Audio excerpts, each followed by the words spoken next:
kasih Pak Jainuddin sebagai kepala sekolah sudah meluangkan waktunya untuk saya wawancarai mengenai beberapa masalah-masalah yang ada di sekolah. Tentunya masalah-masalah tersebut bisa kita selesaikan secara bersama melalui LK-LK yang saya laksanakan di PPG ini. Yang pertama mengenai literasi Pak, menurut pandangan Bapak sendiri, minat baca siswa di sekolah ini bagaimana Pak? Kalau kita amati bahwa minat anak untuk datang ke perpustakaan dengan membaca buku itu masih kurang. Mengingat anak-anak ini waktu yang digunakan untuk membaca waktunya juga sebentar, sehingga anak-anak kesulitan untuk membaca kecuali kalau misalkan pinjam buku kemudian dibawa pulang, itu bisa untuk anak menjadi giat membaca. Namun kebanyakan siswa-siswa atau anak-anak ini tidak begitu suka terhadap bacaan-bacaan, apalagi bacaan-bacaan yang bersifat non-fiksi. Lebih suka kepada bacaan-bacaan yang bersifat fiksi dan disertai dengan gambar-gambar. Saya kira itu sebagai gambaran tentang pandangan kami. Berarti untuk persentase anak ke perpustakaan sekolah juga masih kurang ya Pak? Iya.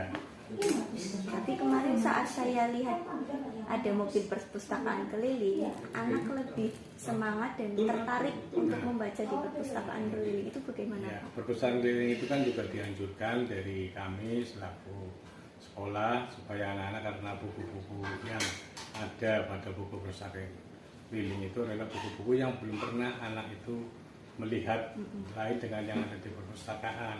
Kalau yang di perpustakaan itu anak-anak sudah sering melihat, sehingga anak-anak lebih cenderung pada mobil yang diadakan oleh pemerintah setempat dengan buku-buku yang belum anak melihat dan membacanya. Itu Pak yang dari literasi. Ini selain itu ada yang dari hubungan orang tua dengan siswa atau sekolah di sini. Apakah sekolah ini selalu mengadakan rapat pertemuan orang tua wali murid dengan orang tua atau wali murid siswa? Untuk rapat dengan kami selaku pihak guru hanya bersifat temporer, artinya adalah di mana kami memerlukan untuk bertemu dengan orang tua murid sekaligus dengan komite, ini bisa dilaksanakan. Namun komite atau orang tua murid ini punya wadah sendiri untuk bertemu sesama dengan orang tua murid. Misalnya di kelas 1 ya orang-orang tua muridnya berkumpul dengan siswa, orang-orang tua yang ada di siswa kelas 1, begitupun kelas 2 dan seterusnya sampai dengan kelas 6. Yang itu ya Pak paguyuban ya Pak setiap Iya, istilahnya adalah paguyuban. Itu saja Pak yang bisa saya wawancarai. Terima kasih atas waktunya. Selamat siang Bapak. Selamat siang.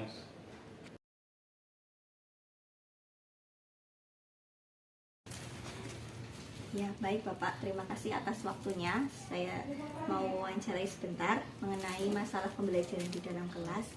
Nah untuk saat Bapak dalam kelas, apakah Bapak selalu menggunakan model pembelajaran yang inovatif seperti model-model pembelajaran yang masa kini yang bisa menumbuhkan semangat siswa? Ya, paling tidak saya berusaha untuk membuat pelajaran semenarik mungkin, memanfaatkan teknologi masa kini lah ya jelas, seperti ya lewat YouTube, kalau daring ya Google Classroom dan sebagainya. Tapi apakah setiap hari seperti itu atau hanya sewaktu-waktu saja? Tidak setiap hari. Kegiatan seperti itu mungkin hanya beberapa kali, karena pertama membutuhkan persiapan yang lebih, membutuhkan waktu untuk menyiapkan segala sesuatunya. Dan kadang juga siswa ada yang kurang siap menerima model pembelajaran yang terbaru, jadi menyesuaikan saja. Menyesuaikan dengan kebutuhan siswa Iya, ya Pak? sesuai dengan kebutuhan siswa. Iya. Nah, untuk masalah dalam pembelajaran numerasi nih Pak, ini kan Bapak di kelas tinggi ya, jadi kadang menjumpai anak yang malas berhitung. Kalau sudah menjumpai angka besar saja sudah malas, itu bagaimana teknik atau strategi Bapak yang harus dilakukan kepada anak-anak tersebut? Pertama pendekatan personal dulu. Biasanya anak itu takut, pertama itu melihat angka banyak, angka besar itu udah takut duluan. Iya. Karena ternyata anak itu susah menentukan posisi nilai angka, nilai dari sebuah bilangan. Iya. Nah, mungkin siasat saya sih pendekatan personal, kemudian sistemnya sistem drill terus menerus, kasih yang sedikit tapi semakin bertambah besar. Oke Pak. Ya, pertanyaan terakhir Pak, ini mengenai materi HOTS Pak. Berpikir tingkat tinggi, ini menurut Bapak dalam sekolah dasar, tentunya pada sekolah ini, apakah pembelajaran yang berbasis HOTS ini yang Bapak dilakukan di sekolah ini menemui kendala? Kendala yang saya alami ya berarti hanya banyak anak yang belum bisa HOTS kan menalar nih. Iya, menalar. Iya. Cara berpikir menalar, kadang tidak semua anak bisa. Walaupun sudah kelas tinggi belum bisa menalar. Harus terus, kadang soal dibaca ulang 2 kali, 3 kali, atau bahkan 4 kali baru anak itu paham permintaan dari soal tersebut. Iya, berarti harus benar-benar harus banyak latihan terhadap soal-soal yang berbasis intensitas lebih ditambah. Iya, iya Pak, seperti itu. Terima kasih Pak, hanya itu saja yang bisa saya wawancarai. Mohon maaf untuk menunggu waktunya sebentar. Ya, Terima kasih ya Pak. Sama-sama. Mantap. Maaf ya Pak, mengganggu waktunya untuk wawancara sebentar. Ya. Ini mengenai tugas dari PPG saya untuk mewawancara secara langsung. Bapak sebagai guru olahraga juga mendampingi anak-anak saat pembelajaran juga. Saya mau tanya, menurut Bapak setelah adanya pandemi ini, antara perbedaan pembelajaran daring dan pembelajaran tatap muka, bagaimana motivasi belajar siswa itu sendiri Pak? Untuk selama pandemi ini kan karena daring, jadi siswa kebanyakan juga terlalu santai di rumah. Akhirnya setelah mulai tatap muka, setelah pandemi ini, siswa masih malas-malasan kayak, Pak, Bu, pulangnya jam berapa? Sudah terbiasa di rumah seharian. Terus dalam hal olahraga itu kebanyakan juga fisiknya karena kurang gerak, kebanyakan di rumah, itu jadi lemah. Iya, masih malas ya Pak? Iya, malas banget sekarang, lagi bener malas-malasnya. Itu menurut saya sih. Jadi motivasi belajar siswa juga menurun ya? Kurang banget. Bener-bener dari nol lagi kita bangun semangat anak, membangun karakter anak untuk disiplinan, untuk belajar mengajar supaya kayak dulu lagi sebelum pandemi. Itu saja Pak pertanyaan dari saya. Maaf mengganggu ya Pak. Terima kasih Pak Supriyadi. Ya, terima kasih. Ya, dipencet turun mulai. Nah, Video, wis.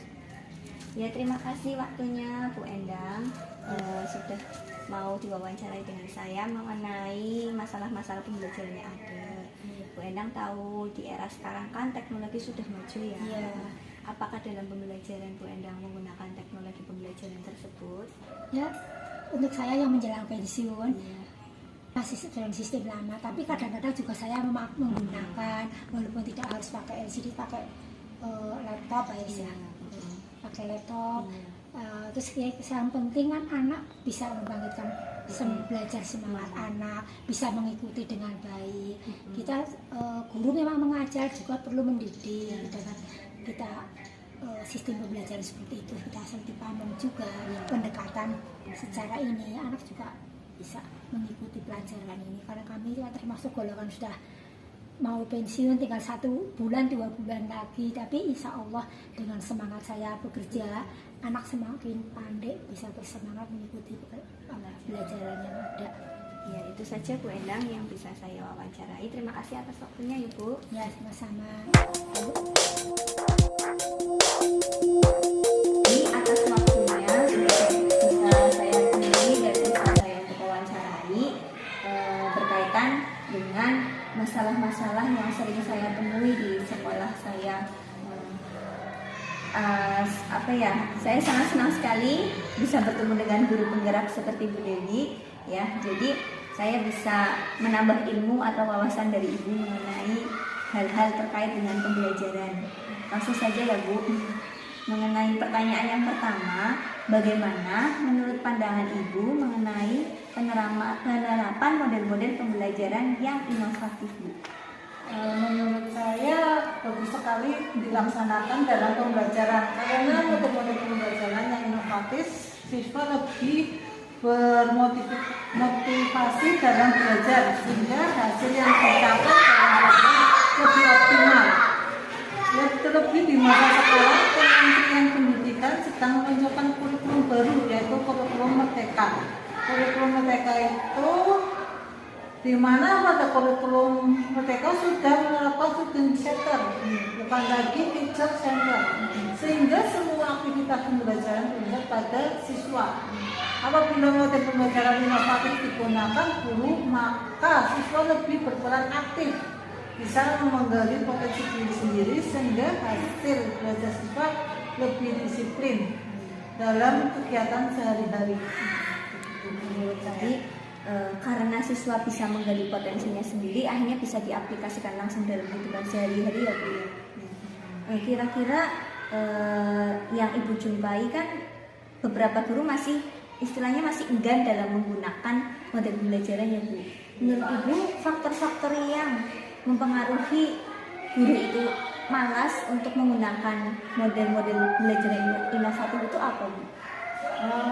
Guru malas menggunakan model inovatif. Iya. Guru belum mengerti secara menyeluruh penggunaan model pembelajaran yang disesuaikan dengan Kebutuhan siswa ya Bu? siswa dan karakteristik siswa. Iya. Karakteristik siswa karena siswa memiliki karakteristik yang berbeda-beda. Ada yang lebih senang audit, ada yang lebih senang bisa ajaran Visualnya ya visual aja atau kedua-duanya gitu. Jadi siswa mungkin penggunaan model pembelajaran disesuaikan dengan kebutuhan siswa. Berarti bukan malas menggunakan, cuman masih bingung. Iya. Apa sih ini pembelajaran kayak gitu? Yang disesuaikan dengan kebutuhan siswa ya Bu. Iya. Ya, terima kasih Bu. Untuk pertanyaan yang kedua Bu,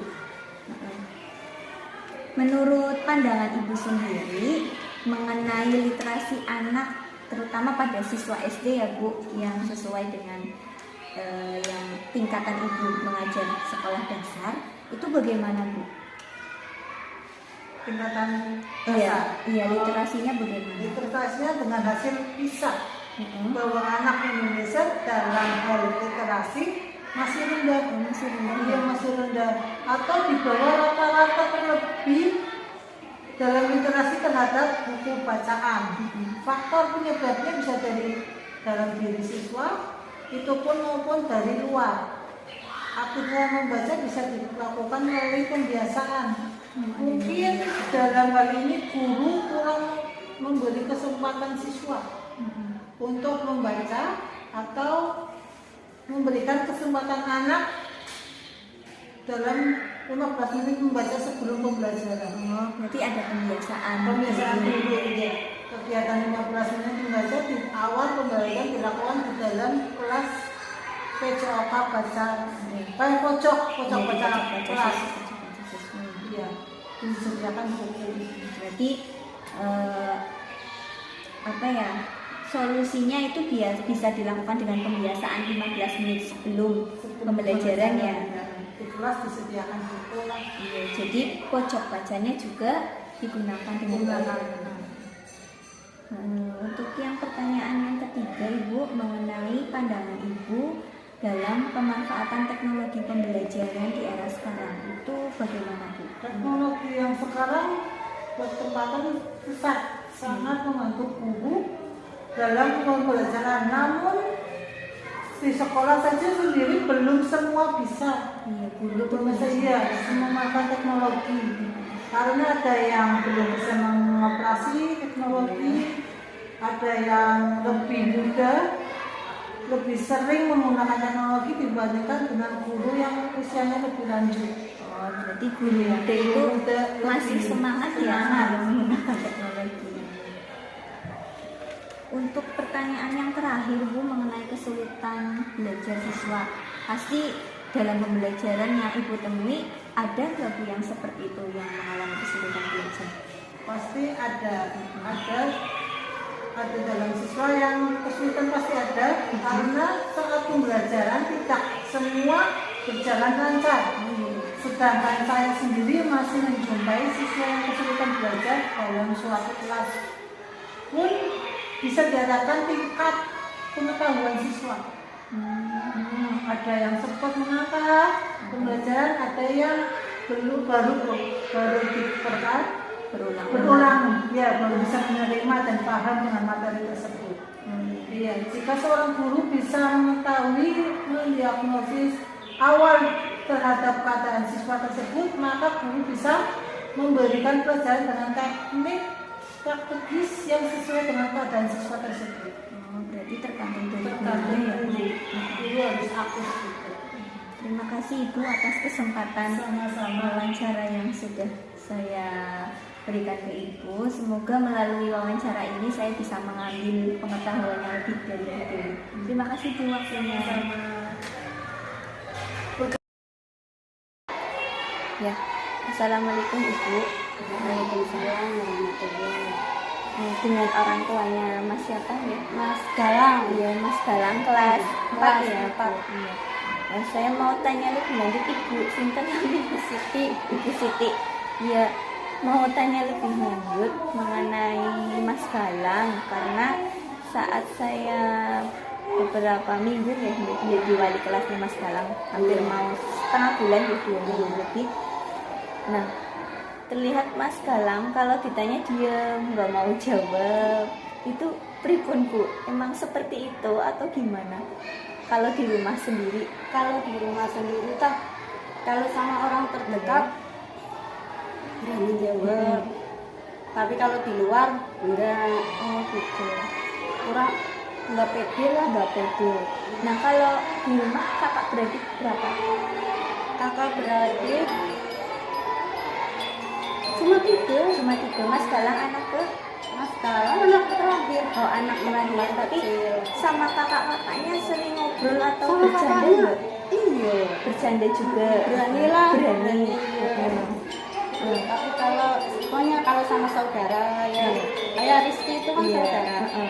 Oh, berani. makanya duduknya sama Mas Rizky karena masih saudara. Iya. Iya, terus kemana-mana sama Mas Rizky terus, tapi sama yang lain nggak mau. Iya. Itu sih Bu, apa ya, dulu waktu mau TK. Waktu mau TK kan dulu waktu kecil enggak kayak gitu. Itu sejak kapan, Bu? Sejak kan ikut aku ke klinik ya, terus dipukul kepalanya. Oh, dipukul kepalanya. Sama siapa? Kalau boleh tahu. Sama anak kecil. Tapi masih kecil. Umur berapa nih? Umurnya mau TK berarti 4 tahun lebih. Terus udah buncet. Oh, berarti sejak seperti itu pernah diperiksakan apa enggak? Enggak. Barangkali di apa ada masalah atau gimana? Atau pripun? Jadi tidak pernah diperiksakan. Maksudnya setelah kejadian dipukul, Mas Galang merasa bagaimana, kesakitan kepalanya atau bagaimana? Ya kesakitan diem Nyontok. diem tok nangis. Tapi setelah itu memang jadi pendiam kayak gitu. Iya. Berarti kalau di rumah memang jarang ngobrolnya juga itu ya, jangan nangis, saya jadi ikutan terharu. tapi itu memang maksudnya ya hebat lah Bu, mengatasi kalangan seperti itu bisa sebenarnya Mas Galang ada bakat. Terus saya lihat juga kalau dia mengajar juga maksudnya dia mengerjakan soal juga bisa. Iya, makanya kemarin kan aku cari di Google mau ke Seattle, terus ke apa ya, ke jalan Anilo di sana, terus suruhnya ke itu Kaduna apa pokoknya kan masak itu, tapi kalanya kan mintanya berangkat sekolah terus. Memang semangatnya tinggi. Iya, jadinya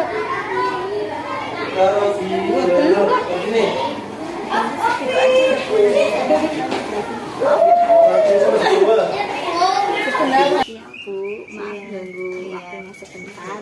Mau mewawancarai sedikit mengenai anak Ibu yang berkaitan dengan pembelajaran. Apa hubungannya dengan relasi dengan sekolah? Apakah Ibu sering diundang rapat orang tua di sekolah? iya sering, tapi jarang menghadiri karena kesibukan bekerja. Itu ya Bu, jadi kayaknya jarang menghadiri ya. Iya. Nah, kalau di rumah, misalkan ya, apa kalau di rumah belajar sering didampingi tidak sih? Sering, tapi biasanya anak selalu pengen belajar sendiri atau tapi maunya sendiri. Jarang itu ya kalau misalnya dipelajari sama mamahnya kadang nggak nurut. Iya. Jawabannya katanya bukan kayak gini gitu ya. Iya. Jadi jarang istilahnya kalau sama mamanya padahal mamanya bisa tapi nggak mau. Oh iya seperti itu. Kalau di rumah sendiri masih aku semangat baca. Sering membaca. Baca buku teks pelajaran semua juga. Buku-buku tema itu. Dibacanya. Terima kasih Bu, itu saja yang saya wawancarai.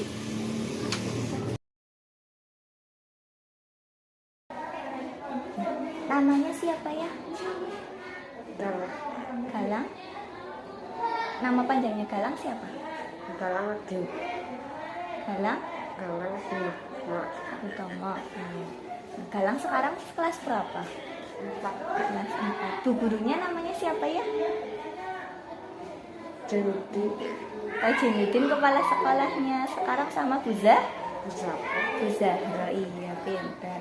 Nah Bu Zahra mau tanya, kalau di kelas kenapa Mas Galang diam? Malu? Kenapa Mas Galang nggak mau bicara sama teman-teman kecuali Mas Rizky?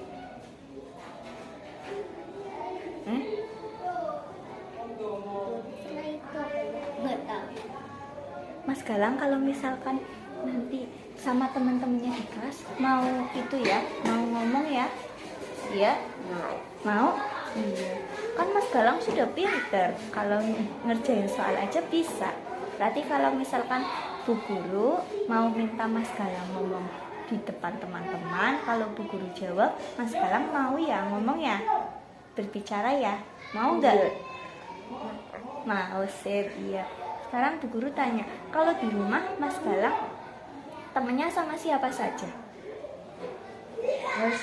Rizky, iya. Terus apa lagi? Dwi, iya. Terus kakaknya Mas Galang ada berapa? Ada 2. Sayang nggak sama Mas Galang? Sayang. Ibunya Mas Galang sayang nggak sama Mas Galang? Sayang. Berarti kalau sayang, Mas Galang mau jadi anak pintar? Mau. Iya, lebih percaya diri lagi ya. Ya. Iya, sip. Berarti kalau misalkan Bu Guru tunjuk maju ke depan mau berbicara? Iya, sip. Setelah ini berubah lebih baik ya. Ya. Oke? Iya, sip. Terima kasih Mas Galang. Ya, Mas Rafa. Mas Rafa ya? Iya. Mas Rafa kalau di sekolah senang ke perpustakaan atau tidak? Jarang. Kenapa? Suka bermain. Iya, lebih suka bermain daripada membaca buku ya. Kalau misalkan di sekolah saat di kelas kan ada pojok baca ya di kelas. Mas Rafa suka di belakang dan membaca buku di pojok baca di belakang. Sering sama teman-temannya apa enggak? Teman-temannya lebih sering bermain apa lebih sering membaca buku? Lebih baik. Lebih sering bermain. Kalau misalkan Bu Guru pilih antara bermain HP atau membaca buku, kenapa? Enak, ya lebih enak bermain HP ya. Jadi kalau membaca buku cepet bosan, ngantuk. Iya kayak gitu. Iya, wes makasih ya Mas Rafa.